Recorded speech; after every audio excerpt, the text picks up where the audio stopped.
ಲಕ್ಷ್ಮೀ ನಿವಾಸ ಜೀ ಕನ್ನಡದಲ್ಲಿ ಪ್ರಸಾರವಾಗ್ತಾ ಇರುವಂಥ ಒಂದು ಅದ್ಭುತವಾದಂಥ ಸೀರಿಯಲ್ ಆಗಿದೆ. ಲಕ್ಷ್ಮೀ ನಿವಾಸ ಸೀರಿಯಲನ್ನು ನೋಡುಗರ ಸಂಖ್ಯೆ ಕೂಡ ಜಾಸ್ತಿನೇ ಇದೆ. ಅನೇಕ ಸೀರಿಯಲ್ಗಳ ನಡುವೆ ಇದೊಂದು ವಿಭಿನ್ನ ಸೀರಿಯಲ್ ಅಂತ ಅನಿಸೋದಂತೂ ಸುಳ್ಳಲ್ಲ. ಯಾಕಂದರೆ ಇಲ್ಲಿ ಎರಡು ರೀತಿಯಾದಂಥ ಕಥೆಗಳು ಸಾಗ್ತಾ ಇದೆ. ಒಂದು ಭಾವನ ಮತ್ತು ಸಿದ್ದೇಗೌಡರದು, ಇನ್ನೊಂದು ಚಿನ್ನು ಮರಿದು. ಸೊ ಹೀಗಿರಬೇಕಾದ್ರೆ ಈ ಸೀರಿಯಲ್ನ ಎರಡೂ ಕಥೆಗಳು ಕೂಡ ಪ್ರೇಕ್ಷಕರಿಗೆ ಇಷ್ಟ ಆಗ್ತಾ ಇದೆ. ಮಧ್ಯಮ ವರ್ಗದವರು ಯಾವ ರೀತಿಯಾಗಿ ಹೆಣ್ಣು ಮಕ್ಕಳನ್ನು ಮದುವೆ ಮಾಡಿಕೊಡೋದ್ರ ಬಗ್ಗೆ ಯೋಚನೆ ಮಾಡ್ತಾರೆ, ಹೆಣ್ಣು ಮಕ್ಕಳ ಮದುವೆಯ ನಂತರದ ಜೀವನ ಹೇಗಿರುತ್ತೆ, ಏನೆಲ್ಲ ಕಷ್ಟಗಳು ಏನೆಲ್ಲ ಸವಾಲುಗಳನ್ನು ಎದುರಿಸಬೇಕಾದಂಥ ಅನಿವಾರ್ಯತೆ ಇರುತ್ತೆ ಅನ್ನೋದನ್ನು ಎಳೆಯಾಗಿ ಈ ಸೀರಿಯಲ್ ಬಿಚ್ಚಿಟ್ಟಿದೆ. ಆ ಕಾರಣಕ್ಕಾಗಿ ಶುರುವಾದ ಕೆಲವು ದಿನಗಳಲ್ಲಿ ಟಾಪ್ 2 ಸ್ಥಾನಕ್ಕೆ ಬಂದು ನಿಂತಿದೆ. ಶುರುವಾದ ಕೆಲವೇ ದಿನಗಳಲ್ಲಿ 2ನೇ ಸ್ಥಾನಕ್ಕೆ ಬಂದು ನಿಂತಂಥ ಈ ಸೀರಿಯಲ್ ಈಗಲೂ ಕೂಡ 2ನೇ ಸ್ಥಾನವನ್ನು ಪಡ್ಕೊಂಡಿದೆ. ಅಷ್ಟರ ಮಟ್ಟಿಗೆ ಅದ್ಭುತವಾದಂಥ ಕಥೆಯನ್ನು ಈ ಸೀರಿಯಲ್ ಹೊಂದಿದೆ. ಇದೀಗ ಒಂದು ಆಘಾತಕಾರಿ ವಿಚಾರ ಹೊರಬಿದ್ದಿದೆ.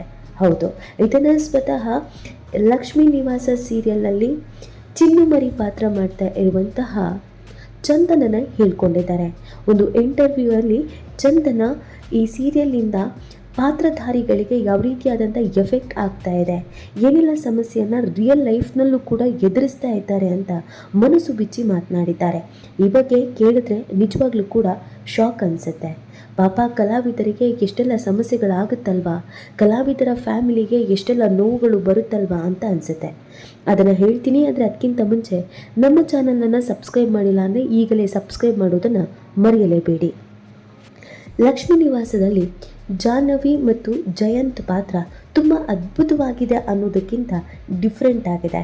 ಈ ಪಾತ್ರ ಹೇಗಿದೆ ಅಂತ ಅಂದರೆ, ಸೀರಿಯಲ್ ಮುಗಿದ ಮೇಲೂ ಕೂಡ ಸೀರಿಯಲ್ ನೋಡಾದ್ಮೇಲೆ ಹೋಗಿ ಮಲ್ಕೊಂಡ್ರೆ ಇದೇ ಪಾತ್ರಗಳು ನಮ್ಮ ತಲೆಯಲ್ಲಿ ಗುಂಗ್ತಾ ಇರುತ್ತೆ. ಅಷ್ಟರ ಮಟ್ಟಿಗೆ ಈ ಪಾತ್ರಗಳು ಎಫೆಕ್ಟಿವ್ ಆಗಿದೆ. ನಮ್ಮ ಸುತ್ತಮುತ್ತಲೂ ನಡೆಯುವಂಥ ವಿಚಾರವನ್ನೇ ಈ ಪಾತ್ರಗಳು ಹೇಳ್ತಾ ಇದೆ. ಆದರೆ ನಮಗೆ ಅದನ್ನು ಅರಗಿಸಿಕೊಳ್ಳೋದಕ್ಕೆ ಸಾಧ್ಯವಾಗ್ತಿಲ್ಲ. ಈ ಥರದೊಂದು ಕ್ಯಾರೆಕ್ಟ್ರು ನಿಜವಾಗ್ಲೂ ಕೂಡ ಇರುತ್ತಾ ಅಂತ ಅನುಮಾನ ಬರೋ ರೀತಿಯಲ್ಲಿ ಇದೆ. ಹೌದು, ಜಯಂತ್ ಪಾತ್ರಧಾರಿಯ ಹೆಸರು ದೀಪಕ್ ಸುಬ್ರಹ್ಮಣ್ಯ ಈ ಹಿಂದೆ ಮಾಡಿದಂಥ ಸೀರಿಯಲಿಂದ ಅವರಿಗೆ ಅಪಾರ ರೀತಿಯಾದಂಥ ಫ್ಯಾನ್ ಫಾಲೋವರ್ಸ್ ಆಗಿದ್ದರು. ದಾಸ ಪುರಂದರದಲ್ಲಿ ಅದ್ಭುತವಾದಂಥ ನಟನೆ ಮಾಡಿದರು. ಈ ಕಾರಣಕ್ಕಾಗಿ ದೇವರೇ ರೀತಿಯಲ್ಲಿಯೇ ಜಯಂತ್ ಪಾತ್ರಧಾರಿ ದೀಪಕ್ ಸುಬ್ರಹ್ಮಣ್ಯನನ್ನು ಎಲ್ಲರೂ ನೋಡ್ತಾಯಿದ್ರು. ದಾಸ ಪುರಂದರ ಸೀರಿಯಲ್ ನೋಡೋರಿಗೆ ದೀಪಕ್ಕನ್ನು ನೋಡಿದ್ರೆ ಕೈ ಮುಗಿಬೇಕು ಅಂತ ಅನ್ನಿಸ್ತಿತ್ತು. ಇದ್ರೆ ಈ ಥರದ ಮಗ ಇರಬೇಕು ಅನ್ನಿಸ್ತಿತ್ತು, ಇದ್ರೆ ಈ ಥರದ ಅಳಿಯ ಇರಬೇಕು ಅನ್ನಿಸ್ತಿತ್ತು, ಇದ್ರೆ ಈ ಥರದ ಗಂಡ ಇರಬೇಕು ಅಂತ ಅನ್ನಿಸ್ತಿತ್ತು. ಆದರೆ ಲಕ್ಷ್ಮೀ ನಿವಾಸದಲ್ಲಿ ಎಲ್ಲವೂ ಕೂಡ ಬದಲಾಗಿದೆ. ಲಕ್ಷ್ಮೀ ನಿವಾಸ ಸೀರಿಯಲ್ ನೋಡ್ತಾ ಇದ್ದರೆ ಜಯಂತ್ ಬಗ್ಗೆ ಜೊತೆಗೆ ಆ ಪಾತ್ರಧಾರಿ ದೀಪಕ್ ಸುಬ್ರಹ್ಮಣ್ಯ ಬಗ್ಗೆ ಕೂಡ ನಮಗೆ ಅಸಹ್ಯ ಅನಿಸುತ್ತೆ. ಅಯ್ಯೋ ದೇವರೇ, ನಮಗೇನಾದರೂ ಈ ಥರದ ಗಂಡ ಸಿಕ್ಬಿಟ್ಟಿದ್ರೆ ಅಂತ ಎಷ್ಟು ಹೆಣ್ಮಕ್ಳು ಯೋಚನೆ ಮಾಡ್ತಿದ್ದಾರೆ. ಇನ್ನೂ ಮದುವೆ ಆಗದೇ ಇರುವವರು ಅಯ್ಯೋ ಮದುವೆ ಆಗೋದೇ ಬೇಡ ಅನಿಸುತ್ತೆ, ಮದುವೆ ಆದಮೇಲೆ ನಮಗೂ ಈ ಥರದ್ದೇನಾದ್ರು ಗಂಡ ಸಿಕ್ಕಿ ಗೊತ್ತಾಗ್ಬಿಟ್ರೆ ಏನು ಮಾಡೋದು ಅಂತ ಯೋಚಿಸ್ತಾ ಇದ್ದಾರೆ. ಈಗ ದಾಸಪುರಂದರ ಸೀರಿಯಲ್ ಮಾಡಿ ಎಲ್ಲರ ಮನಸ್ಸನ್ನು ಗೆದ್ದು ಒಳ್ಳೆ ಹೆಸರನ್ನು ಮಾಡಿದಂಥ ಜಯಂತು ಈಗ ಸಂಕಷ್ಟದಲ್ಲಿ ಸಿಲುಕಿಕೊಂಡಿದ್ದಾರೆ. ಹೌದು, ಜಯಂತ್ ಈಗ ಎಲ್ಲೇ ಓಡಾಡಿದ್ರೂ ಕೂಡ ಜನ ಅವರಿಗೆ ಉಗಿತಾ ಇದ್ದಾರಂತೆ. ಅಷ್ಟೇ ಅಲ್ಲ, ಕಾರನ್ನು ಅಡ್ಡ ಹಾಕಿ ಬಾಯಿಗೆ ಬಂದಂಗೆ ಬೈತಾ ಇದ್ದಾರಂತೆ. ನಿಂದು ಒಂದು ಜನ್ಮನ ಇನ್ನೂ ಯಾಕೆ ಬದುಕಿದೆಯಾ ಅಂತ ಪ್ರಶ್ನೆ ಮಾಡ್ತಿದ್ದಾರಂತೆ. ಇದೆಲ್ಲದರ ನಡುವೆ ಮಹಿಳಾ ಸಂಘಟನೆಗಳು ದೀಪಕ್ ಸುಬ್ರಹ್ಮಣ್ಯನಿಗೆ ಫುಲ್ ಕ್ಲಾಸ್ ತೆಗೆದುಕೊಂಡ್ಬಿಟ್ಟಿದ್ದಾರಂತೆ. ಹೌದು, ಮಹಿಳಾ ಸಂಘಟನೆಗಳು ದೀಪಕ್ ಸುಬ್ರಹ್ಮಣ್ಯ ಅವರನ್ನು ನೇರವಾಗಿ ಭೇಟಿ ಮಾಡುವಂಥ ಕೆಲಸದ ಜೊತೆಗೆ ಫೋನನ್ನು ಮಾಡಿದ್ದಾರೆ. ರಾಜ್ಯದಲ್ಲಿ ಇರುವಂಥ ಅನೇಕ ಮಹಿಳಾ ಸಂಘಟನೆಗಳು ದೀಪಕ್ ಸುಬ್ರಹ್ಮಣ್ಯನನ್ನು ಹುಡುಕೋದಕ್ಕೆ ಶುರು ಮಾಡಿದೆ, ಅಂದರೆ ಜಯಂತನ್ನು. ಹೌದು, ಈ ಸೀರಿಯಲ್ ಪ್ರಸಾರ ಆಗ್ತಾ ಇದ್ದ ಹಾಗೆಯೇ ಜಯಂತ್ ಪಾತ್ರಧಾರಿ ಬಗ್ಗೆ ಕಲಾವಿದರೆಲ್ಲ ಅದ್ಭುತ ಅಂತ ಹೇಳ್ತಾ ಇದ್ರು, ಅಚ್ಚುಮೆಚ್ಚನ್ನು ವ್ಯಕ್ತಪಡಿಸ್ತಾ ಇದ್ರು. ಎಂಥ ಅದ್ಭುತವಾದಂಥ ನಟನೆ ಮಾಡಿದ್ರೆ ಹೀಗೆ ನಟನೆ ಮಾಡಬೇಕು ಅಂತ ಹಾಡಿ ಹೊಗಳುತ್ತಾ ಇದ್ರು. ಒಬ್ಬ ಕಲಾವಿದನಿಗೆ ಈ ರೀತಿಯಾಗಿ ತನ್ನೊಳಗಿರುವಂಥ ಪ್ರತಿಭೆಯನ್ನು ತೋರಿಸೋದಕ್ಕೆ ಒಳ್ಳೆ ಅವಕಾಶ ಇದೆ, ದೀಪಕ್ಕಿಗೆ ಒಳ್ಳೆ ಫ್ಯೂಚರ್ ಇದೆ, ಒಳ್ಳೆ ನಟನೆ ಮಾಡ್ತಾರೆ ಅಂತೆಲ್ಲ ಹಾಡಿ ಹೊಗಳುತ್ತಾ ಇದ್ರು. ಈ ಖುಷಿ ಒಂದು ಕಡೆಯಲ್ಲಿ ದೀಪಕ್ ಫ್ಯಾಮಿಲಿಯಲ್ಲಿ ಇತ್ತು.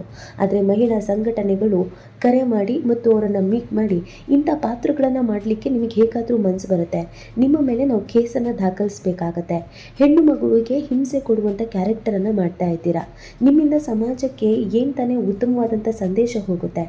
ಜಿರಳೆ ತಿನ್ನೋದು, ಹೆಣ್ಣು ಮಕ್ಕಳಿಗೆ ಬೈಯೋದು, ಹೆಣ್ಣು ಮಗಳ ಮೇಲೆ ಅನುಮಾನ ಪಡೋದು, ಓವರ್ ಪೊಸೆಸಿವ್ನೆಸ್ಸನ್ನು ತೋರಿಸೋದು, ಹೆಣ್ಣು ಮಕ್ಕಳನ್ನು ಉಸಿರುಗಟ್ಟುವಂಥ ವಾತಾವರಣದಲ್ಲಿ ಮನೆಯಲ್ಲಿ ಇಟ್ಟಿರೋದು, ಇದನ್ನೆಲ್ಲ ಸೀರಿಯಲನ್ನು ನೋಡಿದ ಕೆಲವೊಂದು ಗಂಡು ಮಕ್ಕಳು ಕೂಡ ನಾವು ಹೀಗೆ ಮಾಡಬಹುದಲ್ಲ ಅಂತ ಭಾವಿಸ್ತಾರೆ.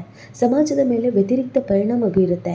ಮಾಡುವ ಕ್ಯಾರೆಕ್ಟರ್ಗಳನ್ನು ಒಳ್ಳೆ ಕ್ಯಾರೆಕ್ಟರ್ಗಳನ್ನು ಮಾಡಿ ಸಮಾಜಕ್ಕೆ ಒಳ್ಳೆ ಸಂದೇಶವನ್ನು ರವಾನಿಸಿ. ಅದನ್ನು ಹೊರತುಪಡಿಸಿ ಈ ಥರದನ್ನು ಹೇಳೋದಕ್ಕೆ ಹೊರಟಿ ಏನು ಮಾಡಿದ್ದೀರಾ, ಮೊದಲು ನಿಮ್ಮ ಮೇಲೆ ಕೇಸ್ ಜಡಿದು ನಿಮ್ಮನ್ನು ಒಳಗಡೆ ಹಾಕಿದ್ರೆ ಬುದ್ಧಿ ಬರುತ್ತೆ. ಈ ಥರದ ಪಾತ್ರಗಳನ್ನು ಒಪ್ಕೋಬೇಕಾದ್ರೆ ತಲೆಯಲ್ಲಿ ಬುದ್ಧಿ ಇರಲ್ವಾ? ನಿಮ್ಮನೆ ಹೆಣ್ಣು ಮಕ್ಕಳಿಗೆ ಹೀಗೆ ಆಗಿದ್ರೆ ನೀವು ಬಿಟ್ಬಿಡ್ತೀರಾ? ನಿಮ್ಮನ್ನು ನೋಡಿ ಫಾಲೋ ಮಾಡೋರು ಅದೆಷ್ಟೋ ಮಂದಿ ಇರ್ತಾರೆ. ಸೆಲೆಬ್ರಿಟಿಗಳು, ಸ್ಟಾರ್ಗಳು ಅಂತ ಅಂದಾಗ ಕ್ಲೀನಾಗಿ ನಡ್ಕೊಳ್ಳೋದನ್ನು, ಸಮಾಜಕ್ಕೆ ಮಾದರಿ ಆಗುವಂಥ ಕಲಾವಿದನಾಗಿ ಬದುಕೋದನ್ನು ಕಲೀರಿ ಅಂತ ಹೇಳಿದ್ದಾರೆ. ಇದೆಲ್ಲವನ್ನು ನೋಡಿದ ದೀಪಕ್ ಸುಬ್ರಹ್ಮಣ್ಯ ತಂದೆ ತಾಯಿ ಗಾಬರಿ ಆಗಿದ್ದಾರೆ. ದಾಸ ಪುರಂದರ ಮಾಡುವಾಗ ದೀಪಕ್ ಸುಬ್ರಹ್ಮಣ್ಯ ರೋಡಲ್ಲಿ ಓಡಾಡ್ತಾ ಇದ್ರೆ ಎಲ್ಲ ಕೈ ಮುಗಿಯೋರು, ಕಾಲಿಗೆ ಬೀಳುವವರು. ಆದರೆ ಇದೀಗ ರೋಡಲ್ಲಿ ಓಡಾಡುವಾಗ ಬಾಯಿಗೆ ಬಂದಂಗೆ ಬೈತಾ ಇರೋದ್ರ ಜೊತೆಗೆ ನಿಮ್ಮ ಮೇಲೆ ಕಂಪ್ಲೇಂಟ್ ಕೊಡಬೇಕಾಗತ್ತೆ, ಪೊಲೀಸ್ ಸ್ಟೇಷನ್ನಿಗೆ ಕರಿಬೇಕಾಗತ್ತೆ, ಆ್ಯಕ್ಷನ್ ತೆಗೆದುಕೊಳ್ಬೇಕಾಗತ್ತೆ, ನಿಮಗೆ ಮಾನ ಮರ್ಯಾದೆ ಇಲ್ವಾ, ನಿಮಗೆ ಮನಸ್ಸಿಲ್ವಾ, ಈ ಥರದ್ದೆಲ್ಲ ಪ್ರಶ್ನೆಗಳನ್ನು ಮಾಡ್ತಾ ಇರೋದ್ರಿಂದ ದೀಪಕ್ ಸುಬ್ರಹ್ಮಣ್ಯ ತಂದೆ ತಾಯಿ ಬಹಳಷ್ಟು ಆತಂಕಕ್ಕೆ ಒಳಗಾಗಿದ್ದಾರೆ. ಅಯ್ಯೋ, ಮಗನ ಭವಿಷ್ಯವೇ ಹಾಳಾಗ್ತಾ ಇದೆಯಲ್ಲ, ಹೀಗಾದರೆ ಮಗನಿಗೆ ಮದುವೆ ಆಗುತ್ತೋ ಇಲ್ವೋ, ಜನ ಪಾತ್ರ ಯಾವುದು, ರಿಯಲ್ ಲೈಫ್ ಯಾವುದು ಅಂತ ತಿಳ್ಕೊಳ್ಳೋಕ್ಕೆ ಗೊತ್ತಾಗ್ತಾ ಇಲ್ವಾ, ನನ್ನ ಮಗನ ಮೇಲೆ ಬ್ಯಾಡ್ ಒಪಿನಿಯನ್ ಬರ್ತಾ ಇದೆ, ಈಗೇನು ಮಾಡೋದು ಅಂತ ತಲೆ ಕೆಡಿಸ್ಕೊಂಡ್ಬಿಟ್ಟಿದ್ದಾರೆ ಅಂತ ಜಾಹ್ನವಿ ಅಂದರೆ ಚಂದನ ಇಂಟರ್ವ್ಯೂ ಒಂದರಲ್ಲಿ ಹೇಳ್ಕೊಂಡಿದ್ದಾರೆ. ಅಂದರೆ ಒಂದು ಪಾತ್ರ ಎಷ್ಟರ ಮಟ್ಟಿಗೆ ಎಲ್ಲರ ಮೇಲೆ ಪರಿಣಾಮ ಬೀರಿದೆ ಅನ್ನೋದನ್ನು ಇಲ್ಲಿ ಗಮನಿಸಬೇಕಾಗತ್ತೆ. ಇಲ್ಲಿ ಯಾರೂ ಕೂಡ ಕಲಾವಿದನ ರೀತಿಯಲ್ಲಿ ನೋಡ್ತಾ ಇಲ್ಲ, ತೀರಾ ಪರ್ಸ್ನಲ್ ಆಗಿ ತೆಗೆದುಕೊಂಡ ಹಾಗೆ ಕಾಣಿಸ್ತಾ ಇದೆ. ಇದು ದೀಪಕ್ ಸುಬ್ರಹ್ಮಣ್ಯಗೆ ಒಂದು ಕಡೆಯಲ್ಲಿ ಖುಷಿ ತರಿಸಿದೆ, ತನ್ನ ಪಾತ್ರ ಎಷ್ಟರ ಮಟ್ಟಿಗೆ ರೀಚ್ ಆಗಿದೆ ಅಂತ. ಇನ್ನೊಂದು ಕಡೆಯಲ್ಲಿ ಅಯ್ಯೋ ಮದುವೆ ಆಗುತ್ತೋ ಇಲ್ವೋ ಅಂತ ಟೆನ್ಷನ್ ಕೂಡ ಶುರು ಆಗ್ಬಿಟ್ಟಿದೆ ಅಂತೆ.